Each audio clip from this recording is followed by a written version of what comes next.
Hello students, हम पढ़ रहे हैं बाल विकास के इंट्रोडक्शन को कंप्लीट करते हुए हमने जाना विकास के सिद्धांत को, और विकास के सिद्धांत के बाद हमने पढ़ा था विकास और अभिवृद्धि में तुलनात्मक अध्ययन। तो विकास कैसा होता है? गुणात्मक और मात्रात्मक। कई बार क्वेश्चन पूछा जा सकता है।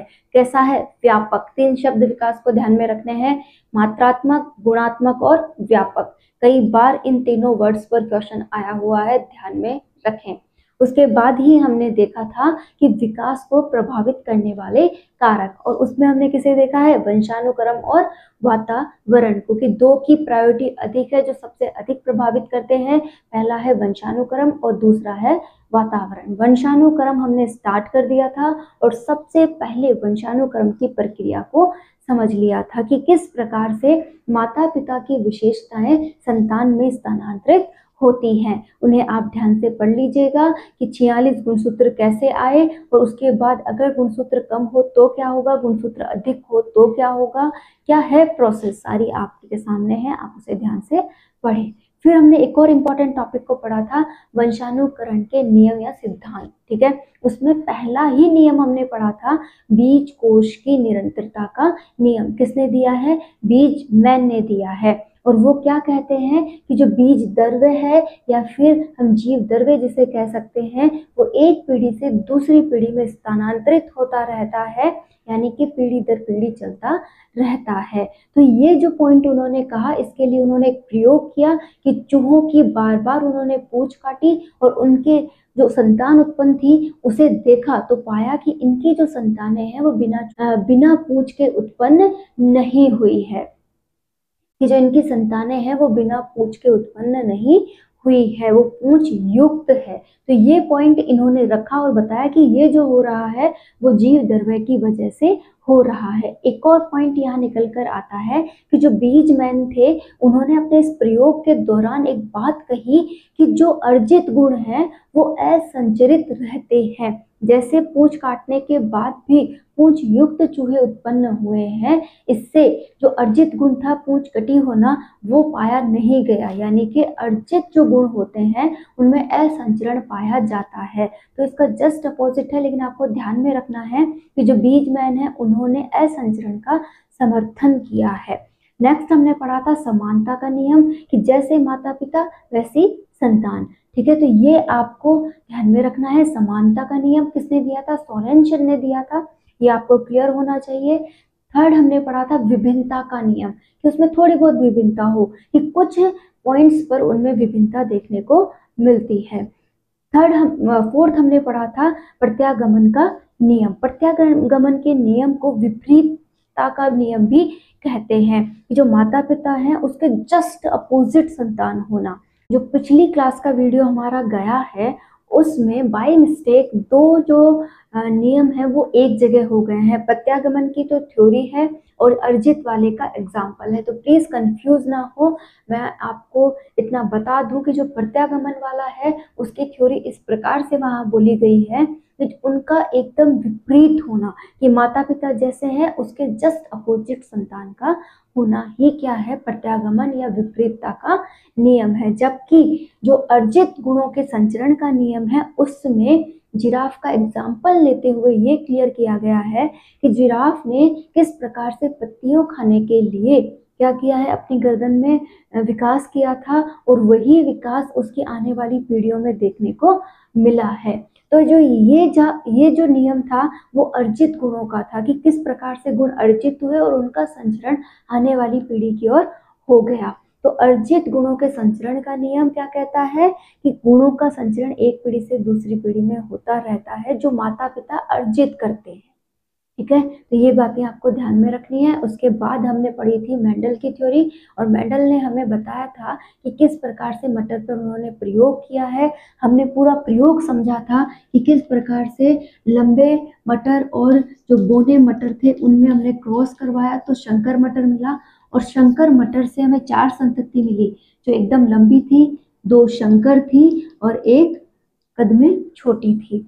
तो ये हमें बताती है कि एक माता पिता से उत्पन्न संतानें एक समान नहीं हो सकती, उनमें बहुत कुछ परिवर्तित होता है। तो ये बातें हमें ध्यान में रखनी है। इसे भी हमने डीपली समझ लिया था तो ये नियम हैं, इनसे आपको कैसे भी क्वेश्चन बनकर पूछे जा सकते हैं। जैसा कि अभी मैंने पूछा आपसे कि एक क्वेश्चन यहाँ ये हो कि वह कौन सा नियम है जिसके आधार पर गुण एक पीढ़ी से दूसरी पीढ़ी में स्थानांतरित होते हैं। तो वो ऑब्वियसली बीजकोष का नियम रहेगा, क्योंकि उसमें जीव द्रव्य क्या होता है, एक पीढ़ी से दूसरी पीढ़ी में स्थानांतरित होता है।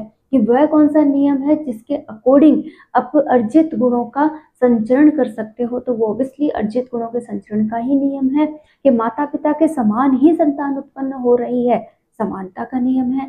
समानता का नियम दिया किसने है, सोरेनसन ने दिया है। तो ऐसे ही बहुत से क्वेश्चंस आपको वहां पर देखने को मिल सकते हैं। अब हम बढ़ते हैं थोड़ा आगे। हमने विकास को प्रभावित करने वाले कारकों में वंशानुकरण को समझ लिया है। अब हम समझेंगे वातावरण को। स्टूडेंट्स, जो वातावरण है, जो पर्यावरण है, वो हमारे चारों ओर का आवरण है। इसे हम कुछ इस प्रकार से समझ सकते हैं कि हमें बाल विकास पढ़ना है, बालक को पढ़ना है, तो हमें हर एक बात का इमेजिनेशन बालक को लेकर ही करना होगा। तो हमने माना कि हमारे पास क्या है, एक बालक है जिसके चारों तरफ वातावरण है।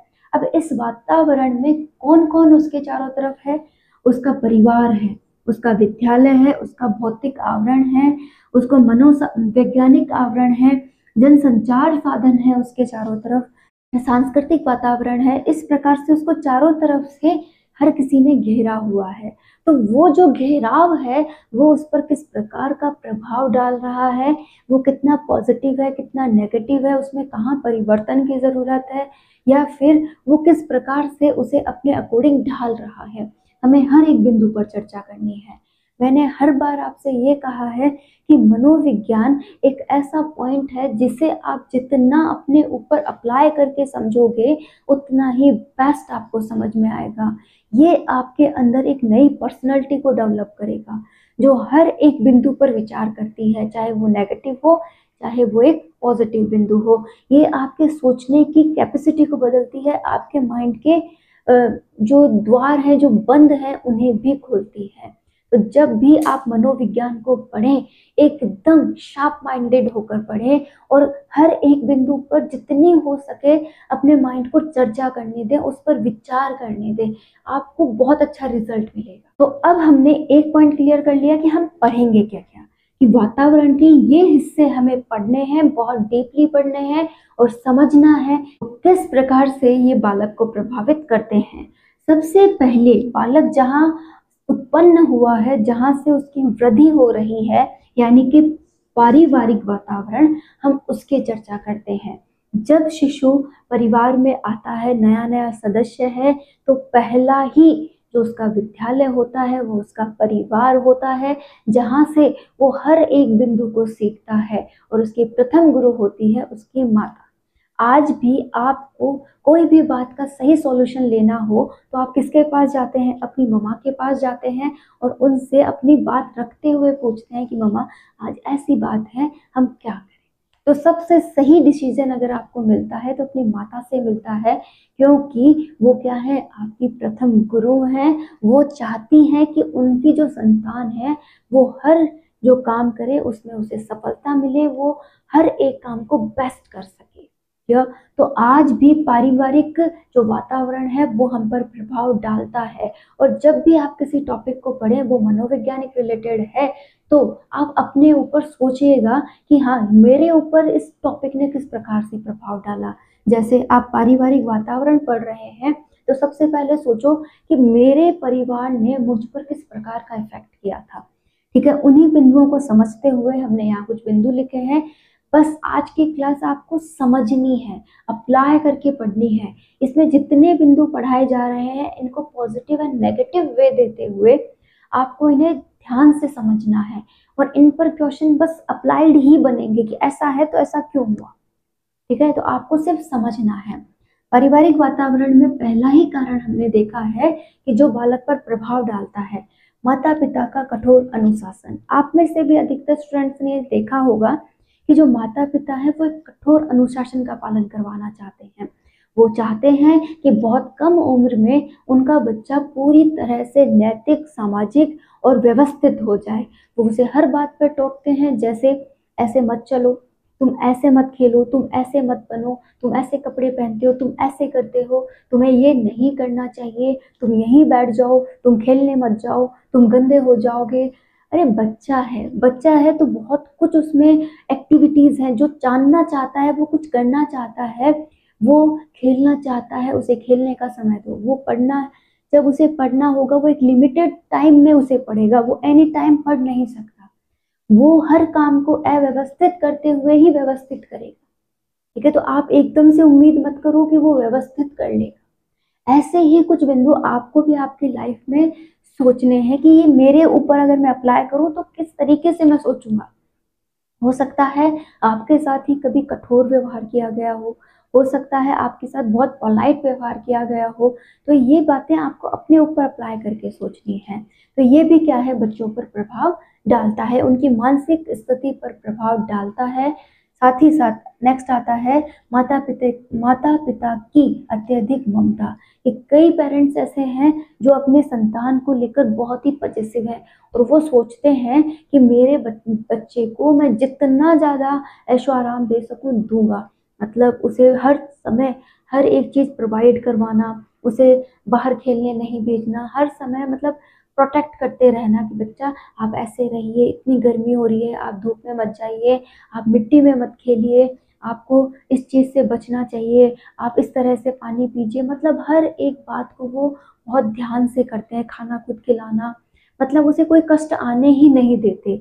वो चाहते हैं कि अगर ये यहाँ गया तो ये गिर जाएगा, इसके लग जाएगी। तो वो ओवर प्रोटेक्शन है, उससे बच्चा क्या हो रहा है, एक तरीके से वो बच्चा विकलांग है कि वो किसी भी एनवायरनमेंट में अपने आप को ढाल नहीं सकता, वो अपने माता पिता के बिना कुछ कर नहीं सकता।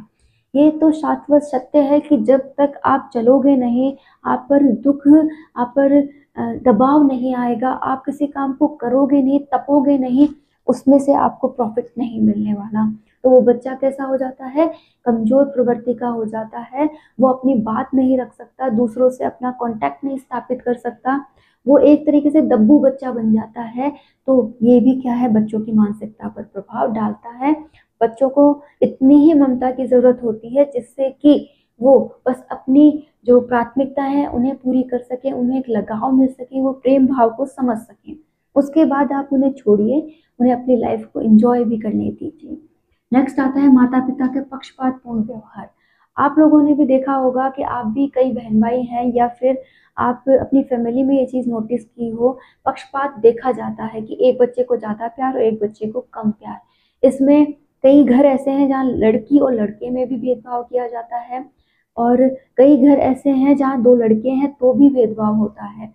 जैसे एक बहुत अच्छा है पढ़ाई वगैरह में, काम में, तो उसकी ज्यादा पढ़ाई होती है, और एक थोड़ा कम है तो उसको बेचारे को बार बार ताने सुनाए जाते हैं। तो ये उनके बीच तो मनमुटाव का विषय है ही, साथ ही साथ उसकी मानसिकता पर भी प्रभाव है। तो ये भी जो माता पिता हैं उन्हें इनसे बचना चाहिए, और बालक जो होता है उससे भी प्रभावित होता है। नेक्स्ट आता है माता पिता द्वारा ऊंचे आदर्शों को थोपना। कि माता पिता, जैसा कि मैंने पहले बोला, बहुत ऊंची बात को अभी समझाना चाहते हैं। छोटा बालक है फिर भी जो 20-25 साल में उसे समझाना चाहिए था, वो चाहते हैं कि आज ही समझ जाए, ये आदर्श आज ही फॉलो करने लग जाए, अच्छे सलीके की लाइफ वो आज ही सीख जाए। तो ऐसा पॉसिबल नहीं है। अगर आप ज्यादा दबाव दोगे तो उसकी मानसिक स्थिति पर भी प्रभाव आएगा, और उसकी शारीरिक कंडीशन भी खराब हो सकती है। नेक्स्ट है माता पिता का असंतोषजनक वैवाहिक जीवन। आजकल की जो जनरेशन चल रही है उसमें माता पिता के बीच झगड़े, गाली गलौज होना आम बात सी हो गई है। लेकिन ये जो बातें हैं एक बच्चे के दिमाग पर कितना असर डालती है, ये मेन बिंदु है। और ये आजकल इतना चलन में आ गया है कि माता पिता जल्द से जल्द अलग हो जाते हैं, और सारा जो दुख है वो किस पर आके टूटता है, एक बच्चे पर, कि वो किधर का ही नहीं रहता, न माता के पास जा सकता है न पिता के पास, क्योंकि उसे तो दोनों के ही लगाव की जरूरत होती है। एक बच्चा अपने माता पिता से सबसे अधिक लगाव अनुभव करता है, और वह चाहता है कि उसे दोनों ही हमेशा साथ रहें और उसे बराबर माता पिता का प्यार मिले। तो सबसे ज्यादा मानसिक हालत उस बच्चे की खराब हो जाती है जिसके माता पिता का तलाक हो चुका हो, या फिर उनका वैवाहिक जीवन सही नहीं चल रहा हो।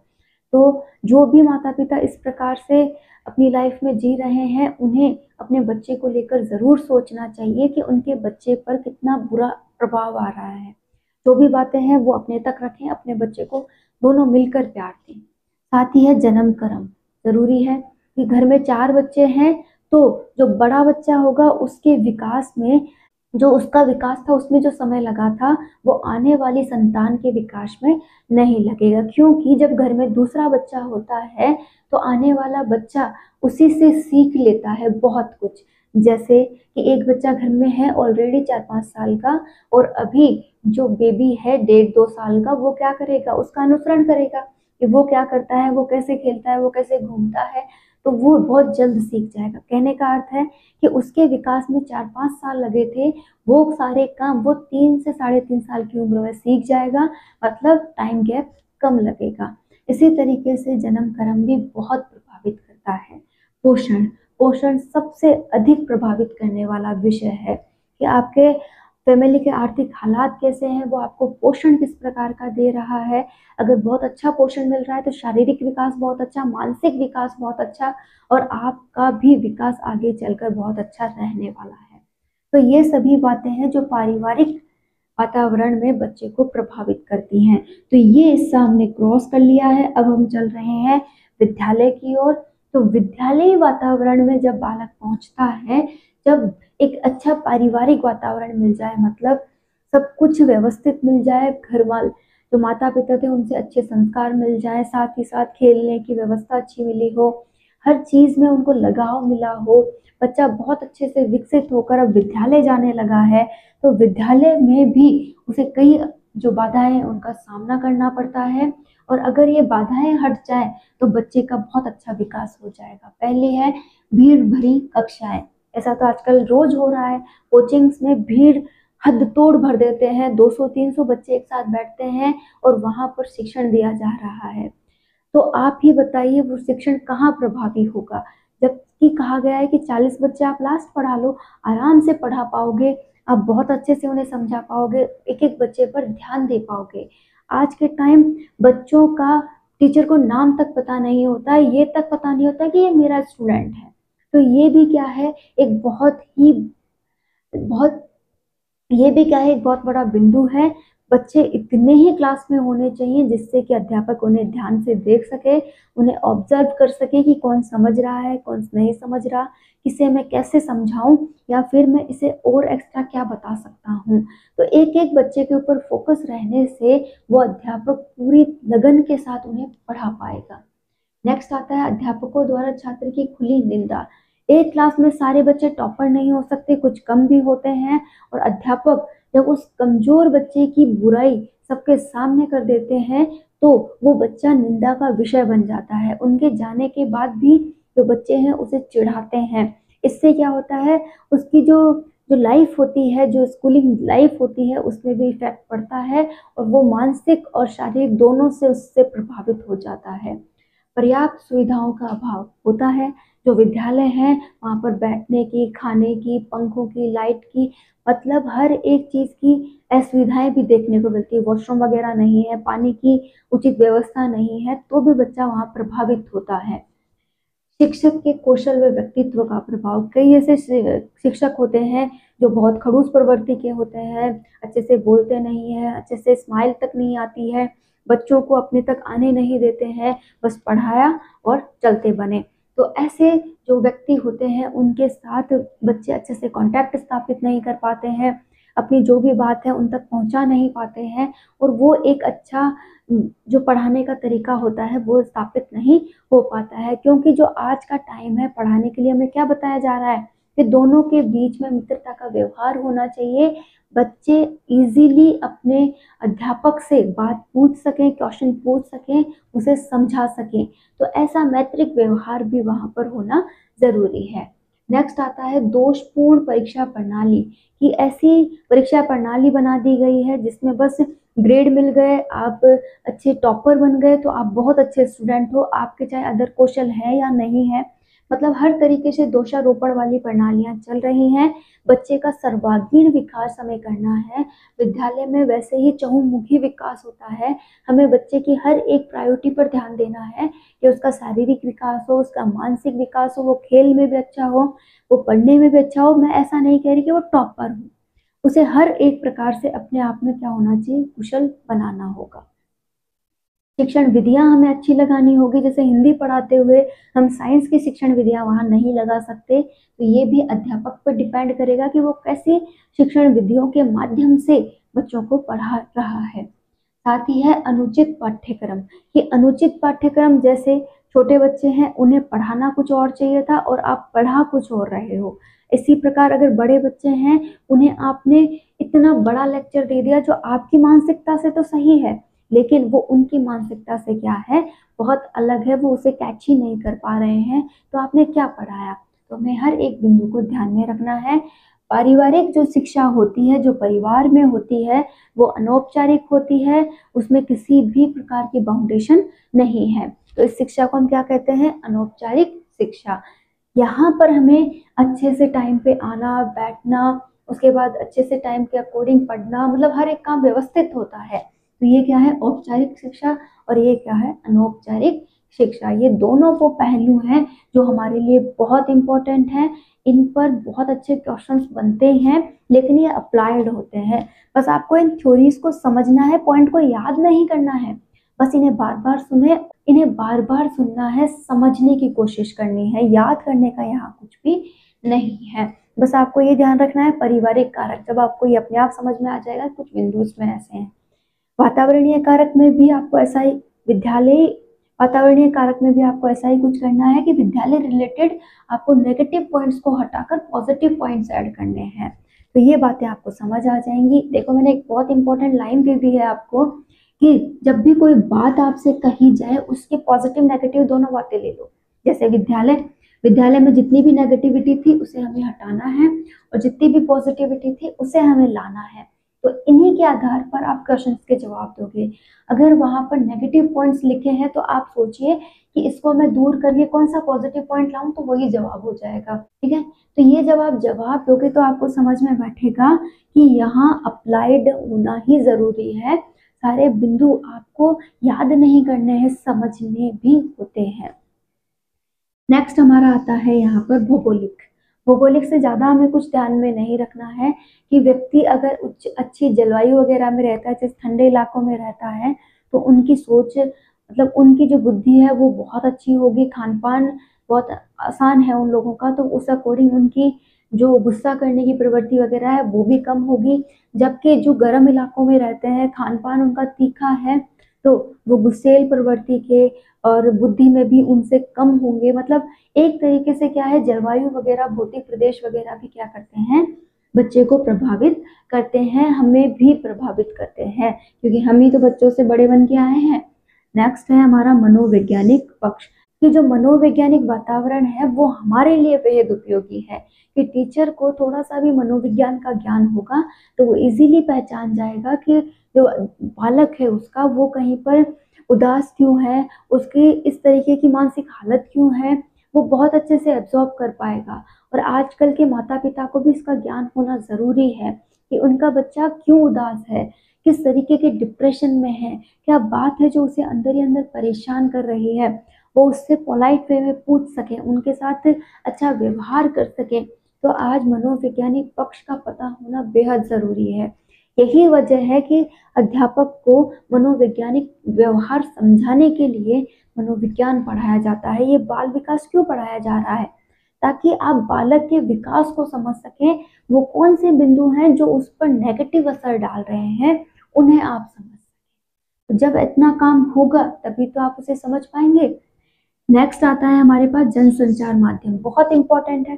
कैसे, देखो वैसे इंपॉर्टेंट नहीं है कि आप इसके लिए थ्योरी बना दें, ये आपको खुद की थ्योरी के लिए बहुत इंपॉर्टेंट है, आपको समझते हुए इसके जवाब देने हैं। जनसंचार माध्यम, जनसंचार माध्यम में हम बच्चों के सामने टीवी फोन वगैरह चलाते हैं, उनसे उन्हें पॉजिटिव बातें मिलती हैं अगर हम उन्हें पॉजिटिवनेस के साथ वो समझा रहे हैं। नेगेटिव बातों से हमें उन्हें दूर रखना है, जैसे अच्छे वीडियोस उनके सामने आए, टीवी पर अच्छे धारावाहिक वगैरह उनके सामने चले, जो भी ऐसा लगता है आपको पॉइंट कि इनके लायक नहीं है, वो उनके सामने नहीं चलने चाहिए। साथ ही ऐसे पॉइंट्स हों जिनसे उन्हें कुछ सीखने को मिले तो बहुत अच्छी बात है। जैसे कंप्यूटर का ज्ञान होना बेहद ज़रूरी है। आने वाली जनरेशन कंप्यूटर, फ़ोन वगैरह पर आधारित होगी, इनसे रिलेटेड उन्हें काम सीखने हैं। लेकिन ये सारा ज्ञान उन्हें इतना ही देना है जितना कि उनके लिए बेस्ट हो, और बेस्ट मटेरियल ही उन्हें दिखाना है। हो सके तो अपने बच्चों को क्या करना है, बहुत कम फ़ोन वगैरह की ओर अट्रैक्ट होने देना है। उनका जो टाइम है वो फिक्स रखिए कि आधा घंटा पूरे दिन में देखना है, 1 घंटे पूरे दिन में देखना, और हो सके तो ना के बराबर कर दो, देखना ही नहीं है। इतना ही इनके लिए यूज़फुल होना चाहिए। साथ ही जैसे कि अगर हम बात करें दूर संचार के इलाके जो हैं, वहाँ पर आज जो ये फ़ोन वगैरह हैं, जो अपनी नई तकनीक है, इन्होंने इतना कॉमन कर दिया है कि आज हर जगह का बालक कहीं के भी अध्यापक से ज्ञान प्राप्त करते हुए अपने आप को आगे बढ़ा सकता है। जैसे हम और आप, अभी मैं कहाँ हूँ और आप कहाँ हैं, लेकिन आपको जो पढ़ना है, जो समझना है, वो आप समझ पा रहे हैं। यही क्या है, दूरसंचार की सुविधा है। तो केवल हमें बालकों को सुविधा की ओर अट्रैक्ट करना है, उनसे होने वाले दुष्प्रभाव से हमें बचाना है। नेक्स्ट आता है सांस्कृतिक। सांस्कृतिक में भी हमें जो हमारे रीति रिवाज है, त्योहार हैं, उनसे बच्चों को अवगत कराना है, उनके जो आचरण में उन्हें लाना है। जैसे अगर वो ध्यान वगैरह करते हैं तो उनको मन की शांति मिलती है, आराम से उनका दिमाग विकसित होता है। ये बिंदु उन्हें समझाने होंगे। उनको सांस्कृतिक वातावरण में भी हमें ढलना होगा। तो ये सभी बिंदु हैं जो एक बालक को प्रभावित कर रहे हैं। आप इन बिंदुओं पर अपने अकॉर्डिंग चर्चा कीजिए, समझिए और इनको ध्यान में रखिए। मोस्ट इम्पोर्टेंट ये 2 ही थे, अनौपचारिक और औपचारिक शिक्षा। भौगोलिक में भी इतना आपको बस ध्यान में रखना है, मनोवैज्ञानिक भी ध्यान में रखना है, मनोरंजन भी आपको ध्यान में रखना है, और सांस्कृतिक भी ध्यान में रखना है। एक और पॉइंट हमारा बच रहा है सामाजिक। सामाजिक समाज जिसमें बच्चा रहता है, मतलब आस पड़ोस, मित्र, उसके जो पूरे गांव का एरिया या उसके शहर का एरिया, उस पर बहुत अच्छा इफेक्ट डालता है। जैसे बहुत कुछ इफेक्ट डालता है, जैसे आस पड़ोस अच्छा है या नहीं है, उनका व्यवहार अच्छा है या नहीं है, बच्चा उनके आसपास में टच आता है तो उनको सुनकर भी बहुत कुछ सीखता है। सबसे अधिक मित्र मित्र वो खुद बनाता है, उनसे भी वो बहुत कुछ सीखता है। अगर उसने अच्छे मित्र बनाए हैं तो वो अच्छी अच्छी बातें सीखेगा, और मित्र में अगर संगति ही गलत है उसकी तो उसको बहुत कुछ गलत सीखने को भी मिलेगा। तो आपको मतलब उस तो मित्र भी क्या कर रहे हैं, उस पर प्रभाव डाल रहे हैं, आस पड़ोस पे उस पर प्रभाव डाल रहा है। तो ये जो समाज है वो भी उसको बहुत कुछ सिखाता है, और उसे वहाँ से बहुत सारा ज्ञान मिलता भी है। तो हर एक बिंदु बालक पर प्रभाव डालता है। अब वो कितना पॉजिटिव कितना नेगेटिव है, ये तो हमारे आसपास का माहौल ही तय करता है।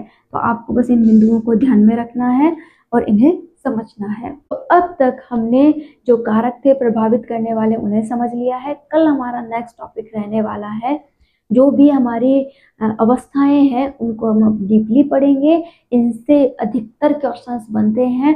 तो कल हमारी रहने वाली है अवस्थाएं। तो आप लोग पढ़ते रहिए, प्रैक्टिस करते रहिए, और बार बार सुनिए, बार बार मनन कीजिए। आपको बहुत अच्छा लगेगा, मनोविज्ञान आपको आने लगेगा। तो बिना डरे रेगुलर पढ़ते रहिए।